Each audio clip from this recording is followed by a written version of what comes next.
Artbubble TV er i Toronto, hvor vi har mødt Nate Powell, tegneren bag March. Nate, it's nice to meet you. Hey, glad to be here. Thanks.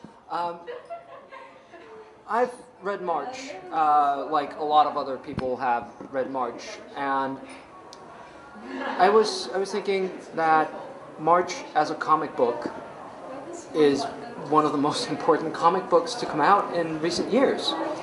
I always have problems really answering that because I helped make it, but I will say that none of us involved expected that over the 3 or 4 years of actively working on the book that the contents of the book would become more relevant over those 4 years than less relevant, that it would be much more about the world of 2016, 2017 and beyond than about the world of 1964, 65. So we've, and particularly arriving through the looking glass into this very dark, uncertain future, people have responded to it in a very powerful way, and it's mobilized people in a way that I perhaps haven't seen something in the medium do in a while. So we're kind of embracing that and rolling with it. So, I mean, if there is power and significance in that, we need all that we can get to kind of have an understanding of continuity and history and turn the ship around. Yeah, because that's exactly the thing, that it's as relevant now, the story and the events that took place, it's as relevant now as it was back then in the 60s, because maybe the more things change, the more they stay the same, I don't know. Yeah, Andrew, who's the co-writer, kind of likes to reference the Battlestar Galactica phrase, this has all happened before, and this will all happen again. And we would sort of say that as sort of like an internal mantra while we were working on the book, especially when we're reflecting, really with books 2 and 3, as they were aligning with the movements that came out of Ferguson, Missouri, in Cleveland, Ohio, and Baltimore.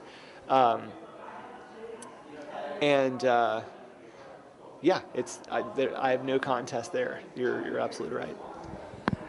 Have you gotten any sort of response in terms of the Black Lives Matter movement regarding the book? Well, I haven't directly I mean, I'm, in the Twitterverse, I'm involved and a follower and keep up with what's happening in as much as I can.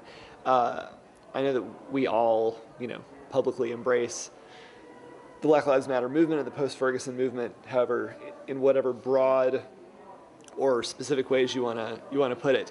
But on a, in real time we've seen young students become activists or choose to sort of activate themselves and have incorporated a lot of the lessons from March, often through their schools making it like a freshman read or a community-wide read, and getting to see some of those individuals actually bring their activism to the forefront of their lives has been wild and very inspiring. And that has sort of inspired me in turn to not be satisfied with just being the artist on something that is managing to develop a footprint in our cultural conversation, but to try to take it a step further, 2 steps further whenever I can. So on a personal level, a lot of that has meant, fighting the sense of hopelessness and dread and keeping my 5-year-old educated in her way on what's happening and encouraging her to join us when my wife and I are protesting and marching, and encouraging her to stand up and incorporate the lessons from March into her worldview. But also, there are times like when the weekend before the presidential inauguration, when 45 was talking shit about John Lewis on Twitter and the world lost its mind, rightly so. the March trilogy became the best-selling book in the country. And the only way, for example, I could really let myself sit well with that would be to weaponize whatever royalties I would get from that weekend spike. So I tried to pay that forward and find, dedicated organizations whose work was actively undermining this regime's agenda. And I managed to take a lot of those royalties and just donate them directly to a number of causes. And I tried to be very public and open about that. I mean, it's an easy thing for me to do. It requires some clicks and doing some math. But in a lot of ways, I think everyone has to be very dedicated about just not being casual about stuff anymore. So even stuff like that, just like never being satisfied with if there's a lull and things are okay, there's always something more that all of us can do. Thank you for those very, very kind words, very inspiring words, powerful words. And I hope you do well with March and continue to do well with March. And thank you for talking to us.